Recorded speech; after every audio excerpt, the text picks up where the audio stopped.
So I wrote back to her and I'm like, I'm a soccer mom and I'm in my kitchen right now and I'm scared. I don't know what to do. How does one pick an agent?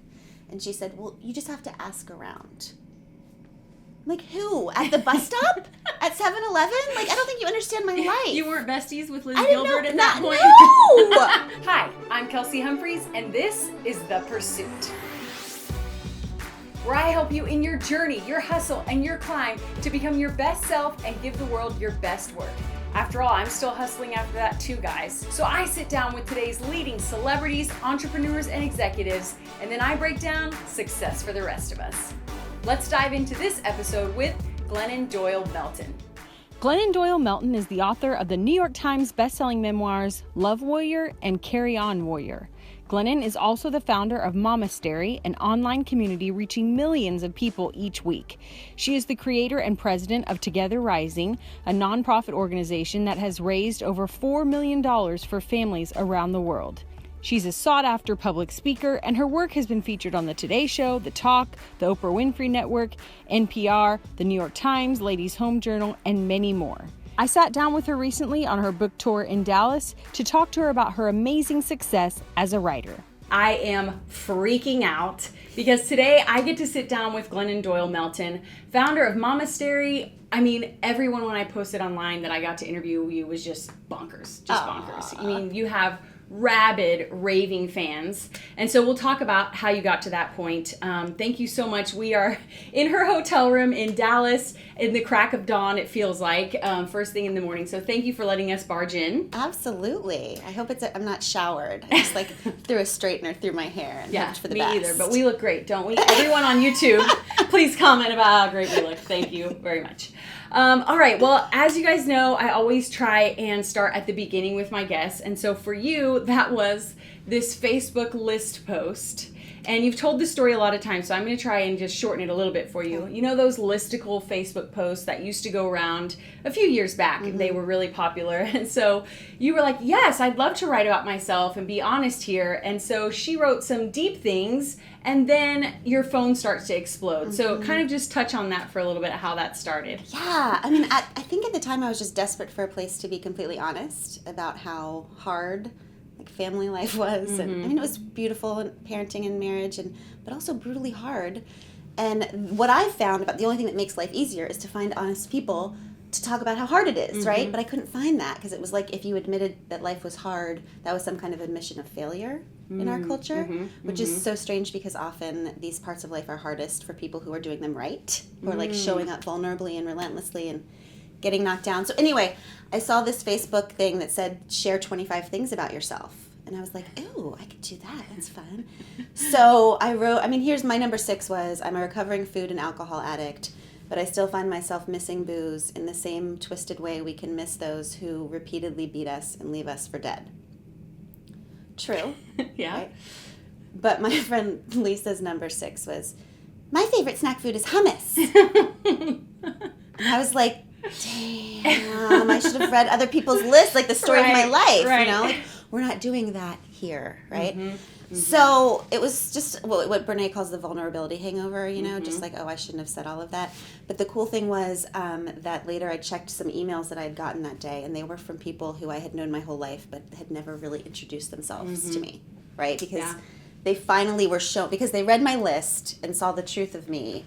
They were bringing to me like the heavy stuff inside that we're meant to help each other carry, right? Mm-hmm. So that's when I figured out this truth telling is like a key that can unlock people. Like maybe I could do this for my whole life. So then you start to write and email your friends, which I love. Girl. But first, how did you just decide, okay, I'm going to go to my closet every morning, and just pour out whatever comes to mind? Yeah. So, part of my recovery from addiction is this idea of living shame-free. Like, shame is the kiss of death. Okay? It's not like the pain of life that takes us out of the game. It's the shame about the pain, right? That's what keeps us in hiding. That's what keeps us secretive, and secrets kill us. So I knew that to stay sane and sober, I needed to have a place to be real, okay? Because we have these representatives that we have to send out into the world, and they're allowed to say like 5 things, like the weather and your scarf and whatever the hell. And that's fine, but you like die inside because there's this real you behind you, like suffocating, dying to come out. So like when your representative says, I'm fine, your real self is back there going, but I'm not fine. I'm really lonely and I'm a little angry and help. So I knew I had to find a place to let that real self out. One day I woke up and went into my closet because I didn't have any other rooms in my house to be alone, and just started typing. And it was like that real self just popped out onto the computer screen, okay? And looking at my words on a white piece of paper looked more to me like looking into a mirror than I've ever felt actually looking into a mirror. Because like this is my representative. Right? That's why I have like 12 pounds of makeup on and my hair is not actually this color. I mean, I can't figure out how to not be my my real self in person yet. That's like the final frontier. We're working towards it. Right. But in writing, that was my real self. And it was like this moment of, oh, there she is. There she is. Like, that's the real me. And so I just wanted to keep coming back to that over and over again. So, yeah, I used to send my thoughts. I'd wake up early in the morning. I promised myself that I would write for an hour and a half every morning. So I got up at like 4:30 because it had to be before the kids were awake. Because the second my people wake up, I forget everything that I know. I just can't. Because then you go into role mode if you're a woman. Like here I'm a wife, I'm a mother, I'm a blah, blah, blah. But in those early morning hours, I was no roles. I was just a soul. That's when I came out. So I used to send my thoughts to my friends every morning. And my poor friends. I did that for so long. And they finally, I think it was my friend Joanna who ended up designing the cover of the book. But I used to send my thoughts to them every morning and then just wait for their response, right? They were at work, okay? And then if they didn't write me back, I'd write to them again and be like, so did you get a chance to read my thoughts about the universe? How do you feel? And so finally, Joanna sent me directions to how to start a blog because she was like, this is what people do so they can still have friends. We don't want to write back to you every day. Yeah. So then I started Momastery. So that was 2009, and your first post goes viral in 2011. Yeah. What I want to note here is that's 2 years, of getting up every morning and writing in your closet. Right. At any point where you're like, I should probably quit the blogging thing, or did you have enough momentum? I mean, every day. Okay. You wanted to quit every day? I always want to quit everything every day. All the days. Like every morning I wake up and I'm like, I should. So I think the reason why I didn't quit and don't quit now is because I always had this idea. I think we quit something that we're doing when it's not attached to something bigger than us, right? So I could tell from the beginning, even when the community at Momastery was super, super small, that the women who were meeting there were getting something. Like they were getting something that was making them braver and stronger each day.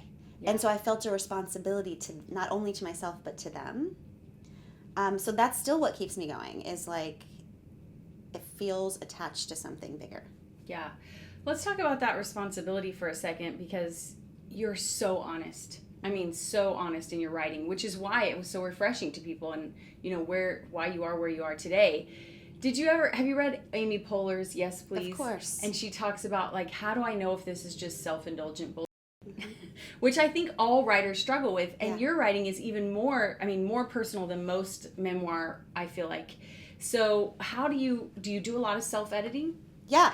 I mean, I think that what people will find with the memoirists or writers that they identify with the most is that what we do is we don't write about something personal until we also know it's universal. So every chapter in Love Warrior, every word, I was writing that like this is about me, but I also know this is about us. That's why when people read it, they're like, oh my God, that's my story. Yeah. Like even the details are different, but because the more personal you go, the more universal it is. Yeah. But there's an art to it. Like whenever people say to me, oh my God, how do you just like share all that? Like, right. Isn't it dangerous in real time? Yes, it is dangerous in real time, which is why I don't do it in real time.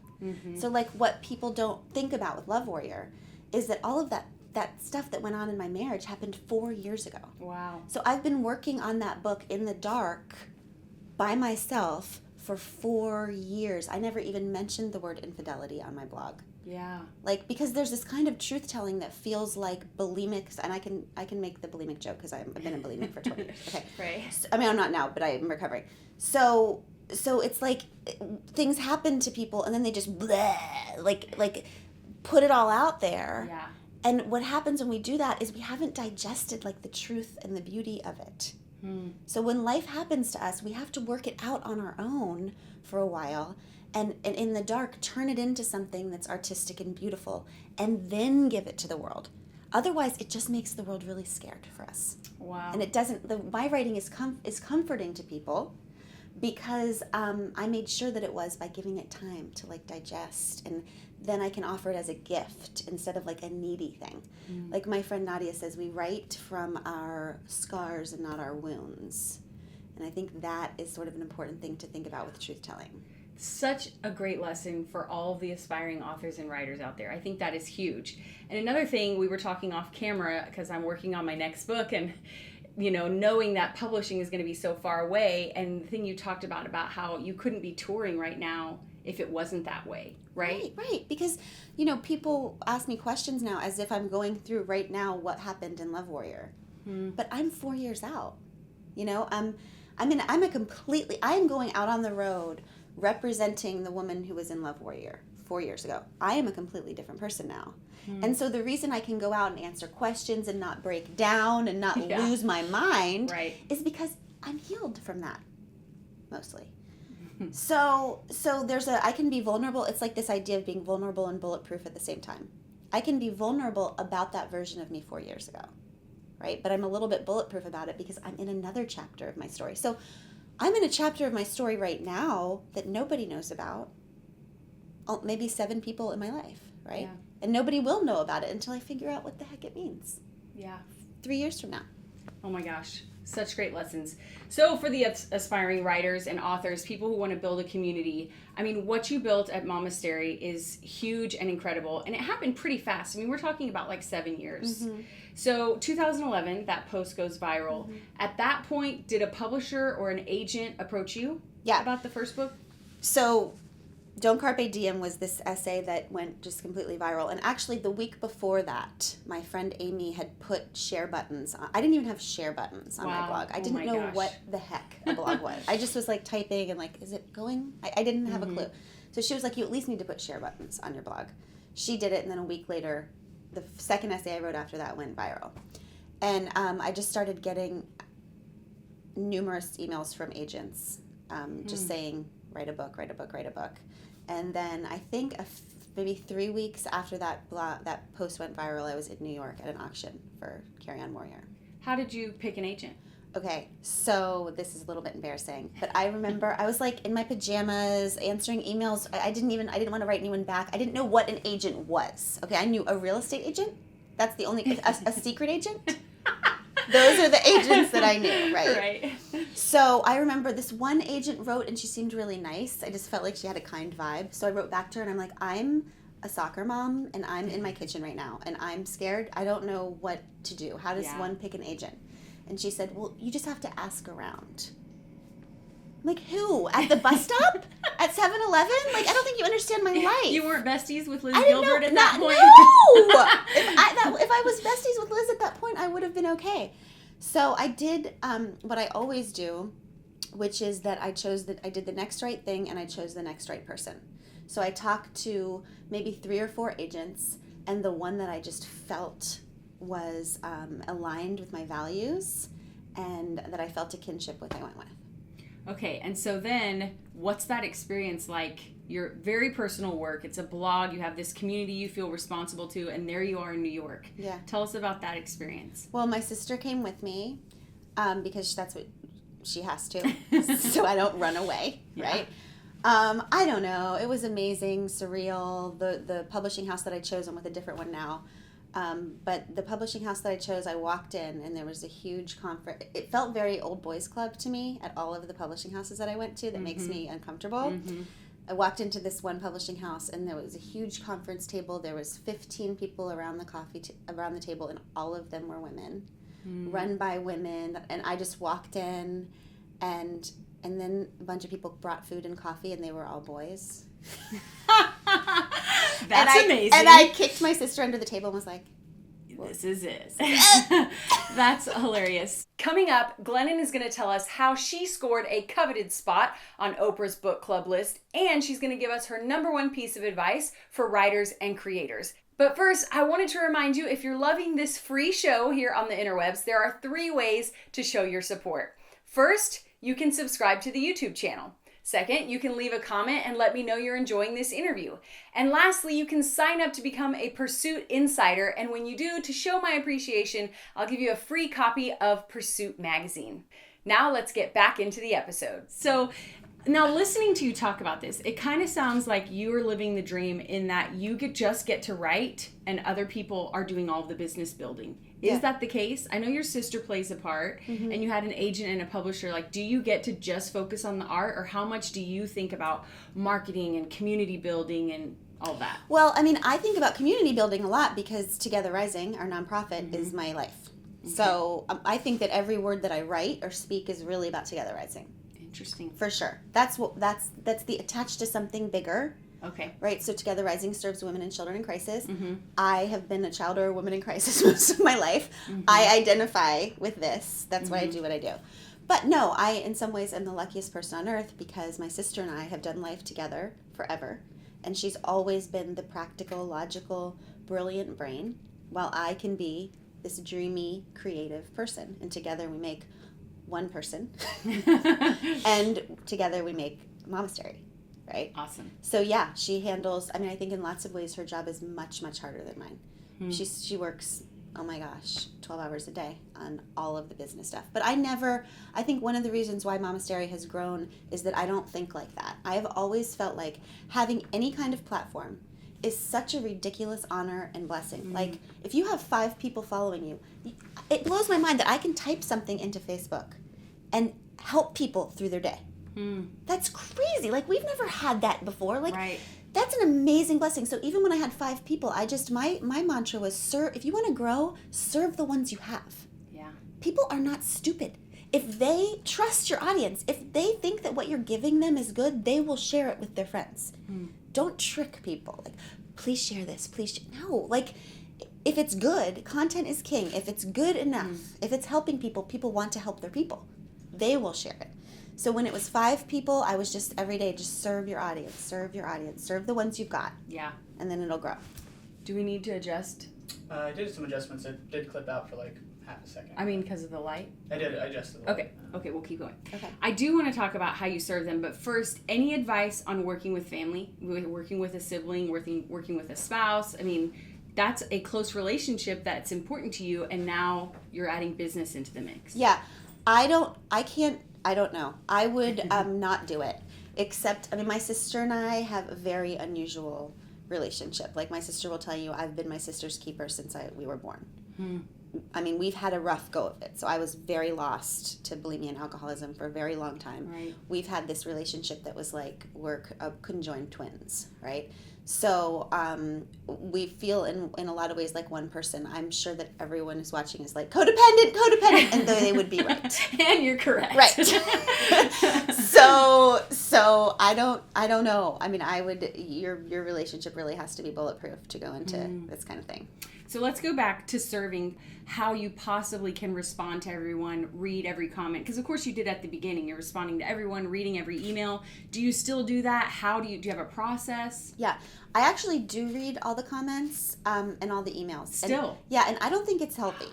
I don't recommend it. Okay. So, like, usually every day I'm like, I'm not going to read the comments, and then I read all of them, right? And all of the reviews. And it's something I'm working on, right? Okay. Because it's a little bit egocentric. It's like, what other people think of me is not my business, and I know that, but it actually is my business in some ways because I am not just an artist, I'm a community builder. So I actually care.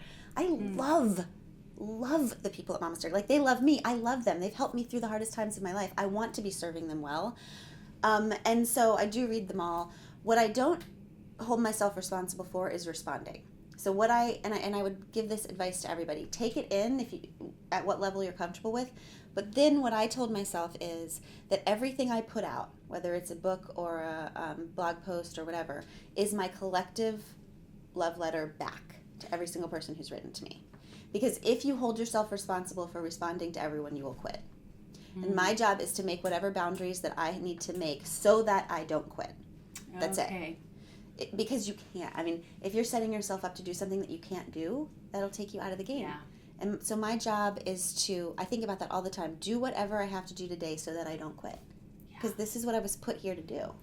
I find that so affirming right now for me personally. I'm just not Snapchatting. I'm not Instagram storying. And I have cool behind the scenes stuff to show. No. But like I'm pouring blood, sweat, and tears into like 3 articles a day or whatever. Like I can't. So I hope you guys find that encouraging, that your job is not to quit, not to keep up with every single trend and every single comment. So that is gold. Thank you for that. And if what you need to do to not quit is not read reviews, don't do that. Like, figure out what makes you want to stick forks in your eyes and get out of the game.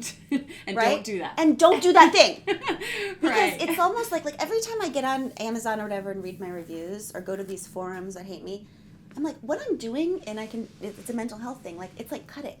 Mm-hmm. It's like, I am purposely going here to hurt myself. Like, why would we do that to ourselves? Yeah. We don't do that to other people that we love. Mm-hmm.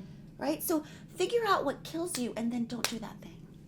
Because we need you to show up for I read, like, I'm too busy. I can't hate the people who hate me because I'm too busy loving the people who love me. That's good. Right? So just live there.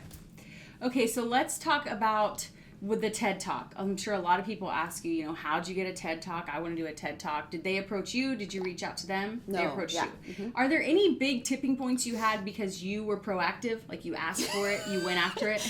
Well, I went after it and showed up relentlessly in my every house. single day. Yeah. Right? It was like this, this quote that I wish was someone like super, it's respect the dream. Like whatever dream you have, respect it. But look, it's not begging for people to pay attention to you. It's not calling the TED people. It's not writing agents and editors. No, it's showing up and making your voice, owing it to yourself every day. It's your butt in the chair. It's the unsexy stuff. Yeah. The people who work hard at that get found. Yeah. Right? So my friend Joanna, I've been watching her for years. She's an artist. And she has 2 kids and she's got a really busy life, but she respects her dream. So every day she finds an hour after the kids are in bed and she works on her art. And I've been watching her. She posts some things on Facebook and her art's just getting better and better. And people aren't watching, just our friends, She's respecting the dream. When they came to me about the book cover, what do you want to do for the book cover for Love Warrior? Obviously, I want Joanna. Yeah. So I called Joanna and said, I don't want a big company to do this book cover. I want you. You are the artist to do this. And so it was this moment where she was like, do I say yes? Like, that's scary. Yeah. I'm going to work with a New York agent. I said, everything beautiful in the world is done by people who aren't ready. Are you going to say yes to this invitation? She said yes. She made the most beautiful cover. It's unbelievably gorgeous. She has all these jobs coming to her now because she respected the dream in the dark, in her house. She didn't go beg people. She perfected her art on her own, and she believed when nobody was watching. And character is what we do when no one's watching. Is there any other advice you have for getting on, maybe not even Oprah, but just getting on someone's radar? I mean, that must have been life-changing. Well, yeah, it's funny. I think it was Matt Damon that said, how long does overnight success take? 7.5 years. Yeah. Right? Yep. So how do you get on Oprah? I mean, the reason why Oprah has told me that she identifies with my work and is that she's been watching for a while. Wow. Right? Like she's been watching how I handle my business for a long time. Yeah. And our community and the little things that happen online and the way that I respond to people. And so when, a few people told her to read Love Warrior, she had already been watching. She said, okay. She read it and she fell in love with the book. So I didn't do anything. Mm-hmm. You can't trick Oprah into liking you, okay? Right. Like, there's no amount of emails you can send. Maybe if I follow up one more time. Right. No. No, you got to do your work. The Mark Twain quote, you just write like you're being paid until somebody pays you. That's good. That's what you're doing. You're showing up. Like, you figure out what your dream is, and then you do it every single day as if the most important people in the world to you are watching. Yeah. Because they might be. No pressure, guys. Okay, so this is a perfect segue talking about Oprah. You said something that was so incredible. You said, and you were kind of talking about, I would call them like all the cool people or celebrities, but Brene Brown and Liz Gilbert and Oprah, and just now all the people that I get to interview as I'm watching, you're all kind of interconnected. You know each other. The circle is really small. And you said it's because everyone ends up in the river of service. Yeah. Can you explain what that means? Yeah.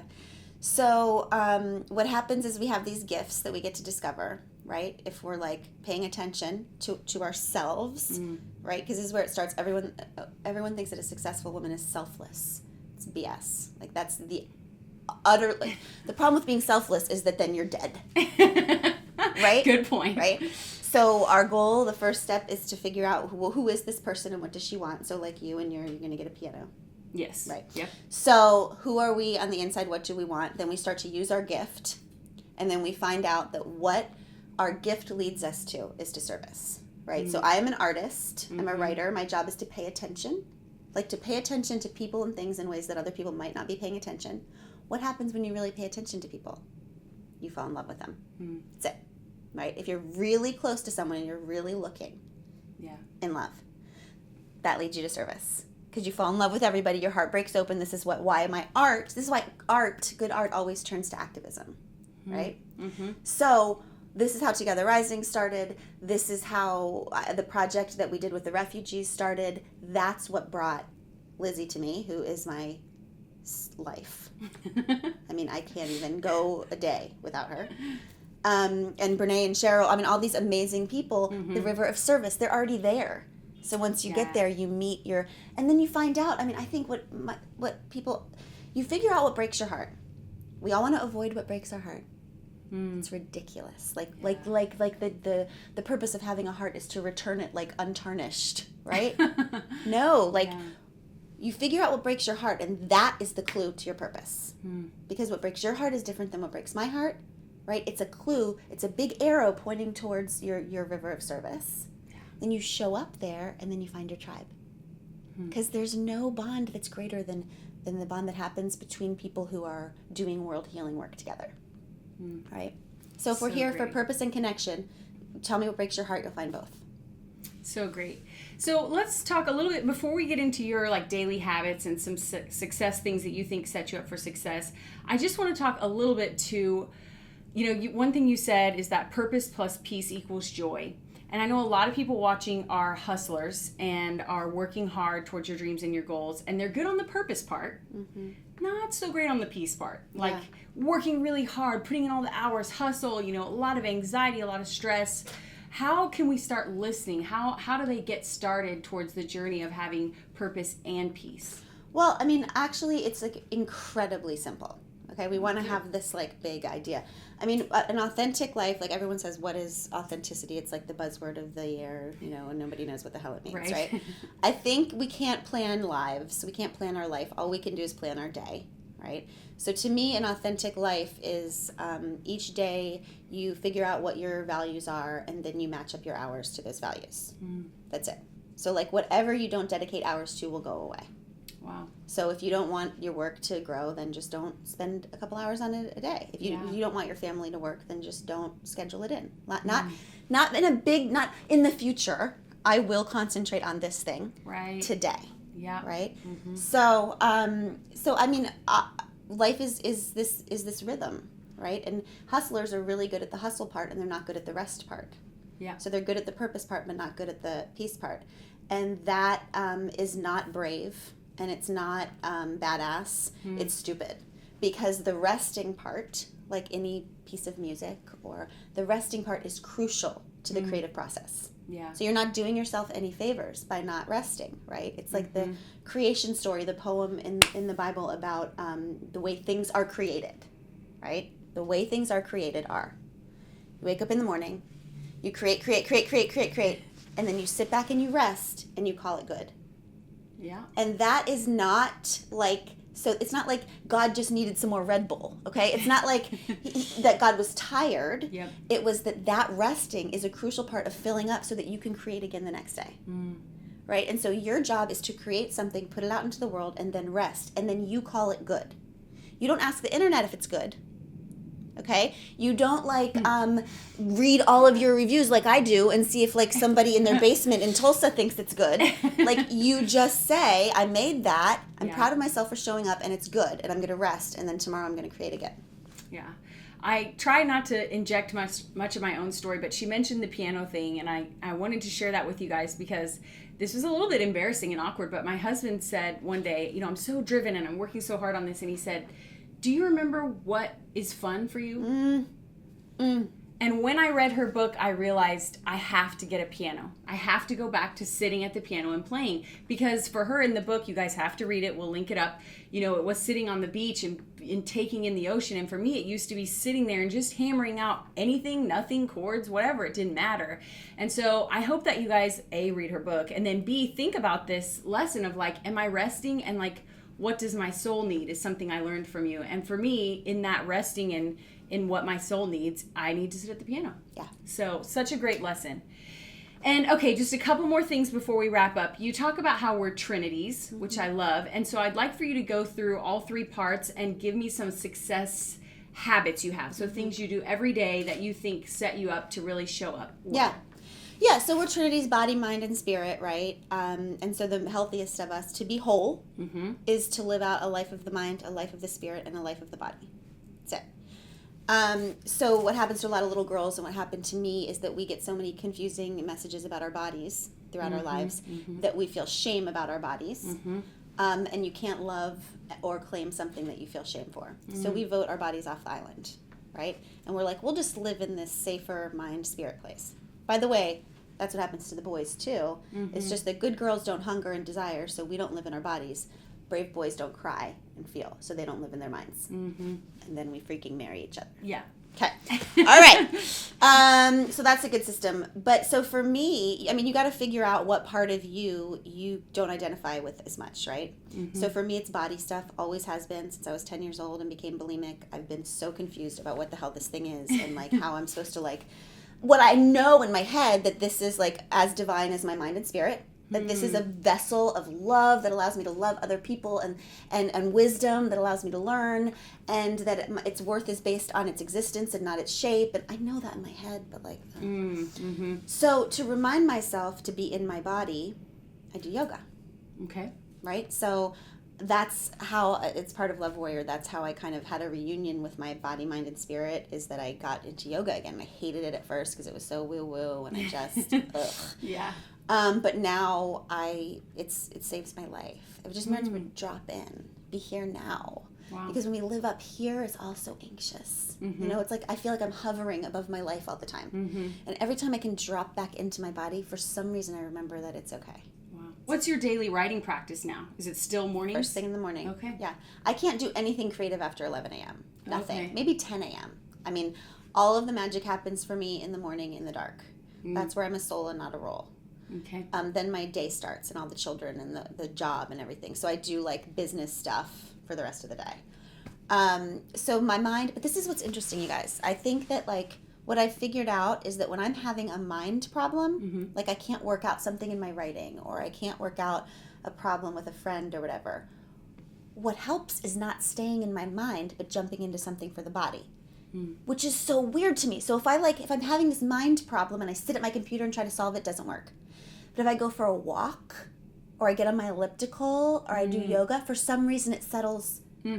All of a sudden I figure out that problem with the mind. So it's like that's the Trinity thing, right? Like if we're having a problem in one area, we've got to go to the other thing to solve it. Yeah. It's like this weird dance, right?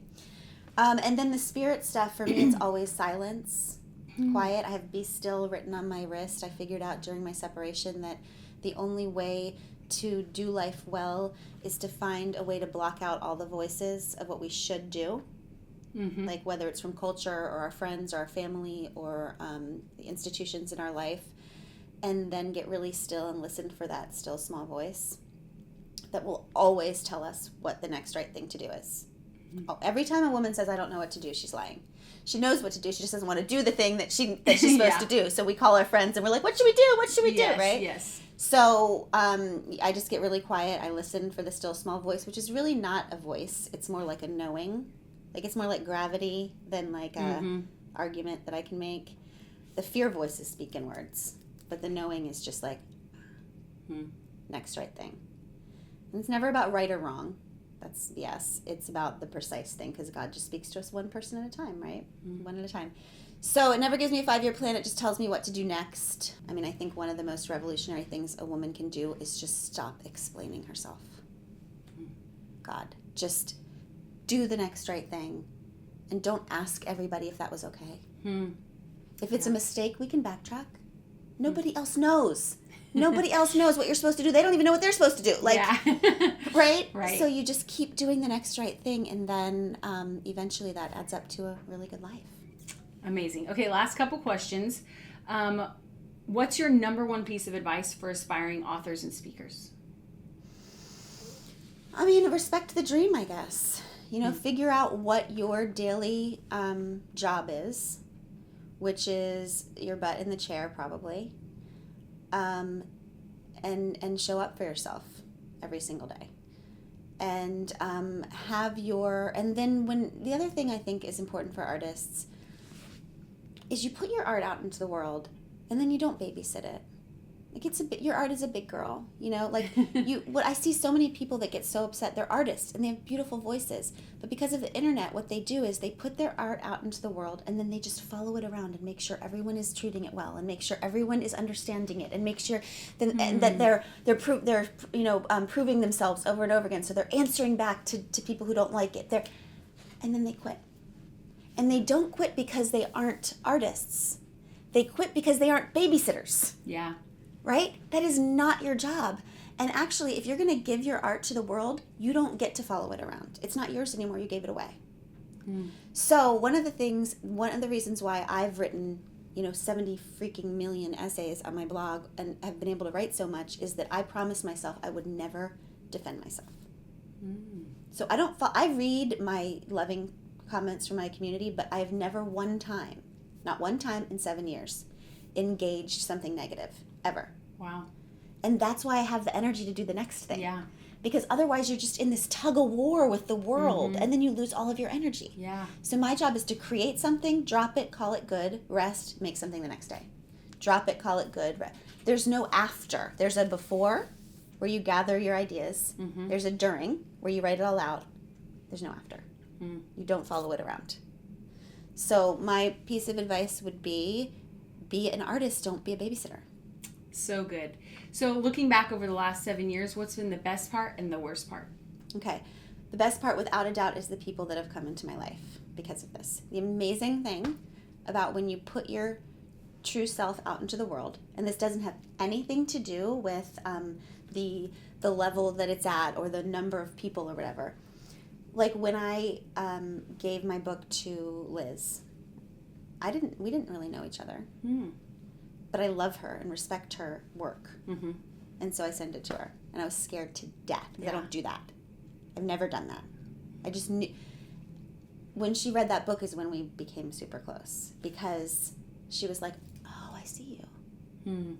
That's what happens when we share our story. Like our deep, deep story. You find your people that it resonates with, and then those are your people. Because what we're here to do is be loved. But we can only be loved if we're truly seen. Yeah. Right? So the best part for me, and Oprah, and like these, and then like my two friends from Tennessee who, I don't know, we've just become so close because of this book. So the best things that have happened to this is the tribe that I've found through my writing. The community at Momastery, the other people running nonprofits like Together Rising that I respect so much, my artist friends, all of these people. The worst part, I mean, I don't know. I wonder, sometimes I've been thinking recently about, Craig and I are separating now, and like, I'm always saying that it doesn't have anything to do with the writing, but recently I've been wondering, like, I wonder what price all of this has cost, It's hard. I think it's a little bit harder for my kids than I knew. I don't regret anything, any of my work at all. It's helping people, it's healing people. I needed to get separated, I know that, but I won't do this again. My next relationship, I will not do, it will be just for me.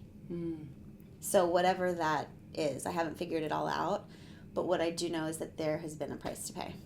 Wow, that's important. Mm-hmm.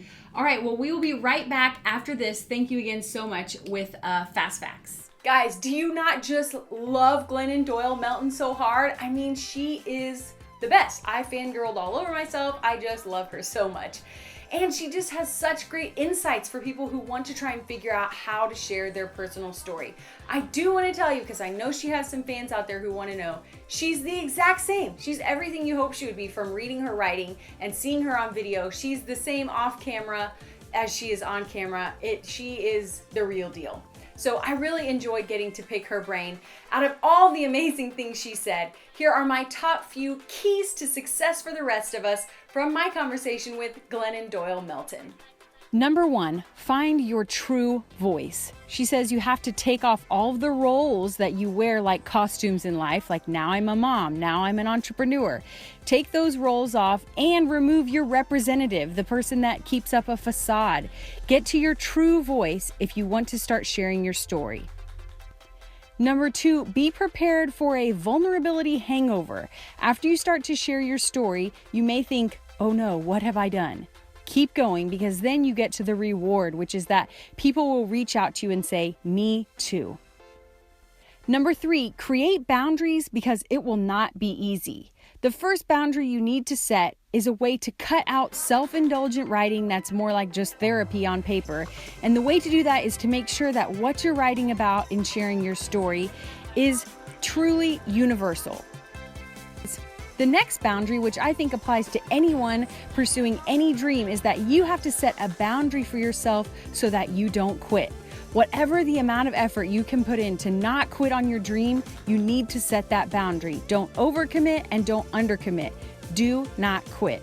Number 4, write from scars, not from wounds. I was floored when she told me everything that happened in her latest memoir was 4 years ago. I was expecting maybe 2 years ago, but 4 years ago, I mean, she's living a totally different life right now, which she explained makes her bulletproof and able to share her story with people and not relive all of the pain while she's out on her book tour. Number 5, realize that sharing your story may come at a cost. She did admit that she can't honestly say all of her writing played no part in her marriage ending. So realize that there is going to be some fallout. However, she says she doesn't regret anything. Number 6, remember that we are trinities. It's so easy for us to get stuck in our head or for us to get focused only on physical health. And really, we have to focus on all 3: mental, spiritual, and physical health. And lastly, respect the dream. I know many reading this want to know, how do I build my audience? How do I grow my blog? And her answer is get your butt in the chair every single day. She said, committing to just keep on writing and do the unsexy stuff, that's how Oprah found her. She quoted that Mark Twain quote, and I'm going to say it again. You just write like you're being paid until somebody pays you. All right, we're back with Fast Facts. Are you ready, Glennon? I guess. Okay, chocolate or vanilla? Chocolate. Scrabble or charades? Charades. Coffee or tea? Coffee. Early bird or night owl? Early bird. What kind of coffee? All the coffee. Any kind? You don't have like a special latte you order? No, just coffee. Coffee of the day. Winter or summer? Summer. Wine or beer? Oh, neither. All of it. All the wine We and would beer. drink No, it all. none of it. None of it. Pancakes or waffles? Pancakes. Guilty pleasure TV show? Real Housewives. Oh my, wow. What's the wallpaper on your phone? My dog. What is the last thing you Googled? You can lie if you want. No. I don't. Pass. Okay, recent book that you read? Tears to Triumph. Favorite book? The Alchemist. Favorite nonfiction book? Recently, Big Magic. Who is the last person that called or texted you? Liz. Last awkward situation you were in? Yesterday I thought I was being recognized on the street and I was so excited, but somebody told me that my tag was on and my zipper was down. Fantastic. Last vacation you took? The Keys. Hobby? Reading. Favorite snack? Cereal. If you were going to go crazy and indulge, what would you have, food-wise? Cheeseburgers. Favorite cereal? Granola. Favorite music right now? Mumford & Sons.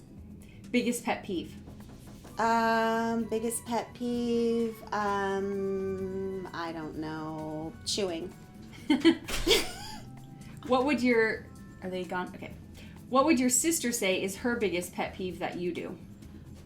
Just not paying attention to important things. Like that you need to go right now to the airport. Right. One word that you're guilty of saying too often. Like. What were you doing before this interview? Panicking. What will you be doing after? Panicking. And what is your next pursuit? What's next for Glennon Doyle Melton? Rest. After the Sinking tour? back into my life, rebuilding a life that I've just let explode because I've been on the road. So reconnecting with friends, sinking back into being a mom, just starting my life again. Well, thank you so much. As I said off camera, and you guys know I'm sober now, and that was in part thanks to you. I heard your interview with Lewis, your first one that you did with him back in the day, and had a huge impact on me. So thank you for your work. Thank you for showing up over and over and over again for all of us. You too. I believe in you, sister. You've got this. Thank you. Thank you so much. I'm Kelsey Humphreys here with Glennon Doyle Melton, and this has been The Pursuit.